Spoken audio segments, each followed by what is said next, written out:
How to be a creative entrepreneur. Here's a great line in Alice in Wonderland when the Queen says, "Sometimes I think of 6 impossible things before breakfast." But how on earth can you open up your mind to get to the point where ideas just spill out? Small business owners are expected to be creative and inventive, otherwise how could they run their own firm? Be unlimited. Too many people are limited thinkers. They have their world placed squarely in a box and nothing can exist outside of that. If the newspaper reports something, then it must be right. If Joe next door says that something is impossible, then he must be right. As a small business owner, you cannot afford to be a limited thinker. You have to be an unlimited thinker. Get into the habit of seeing no boundaries, decide that there are no taboos. Have the belief that with a bit of focus you can find a creative solution to all of your problems. This is the foundation for a creative thought process. Be future-focused.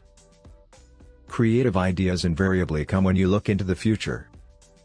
The feeling of propelling yourself forward and seeing the problem solved is a great motivator. Do you think you could achieve the same result if you were backward-focused? I don't think so. Train yourself to be future-focused, always looking ahead, not a traditional thinker who tries to find answers in today's world.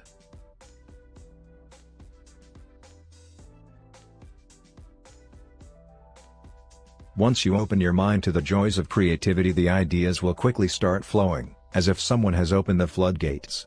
Just like flood water, unless you catch it, the ideas are lost forever. Capture all your ideas by carrying a small pocket notebook with you. As soon as an idea pops into your mind, write it down. It doesn't matter how outlandish it is, you can look at it in the cold light of day later on. The fact you are responding to the ideas by noting them will further encourage you to be even more creative. Good deeds encourage more good deeds. Be clutter-free. If you are naturally an untidy person, then get out of the habit. A cluttered office will lead to a cluttered mind. You cannot expect your brain to work efficiently when all it's doing is constantly reminding you how untidy your office is. To be creative, remove all the clutter from your life and free your mind. Be action-oriented. All of these points are great, but if you don't take any action with your ideas, then you may as well not have bothered. An idea is nothing but a thought unless you take a specific action to help bring it to life. Periodically review your notebook and see if there are any hidden gems, or ideas which can be quickly actioned.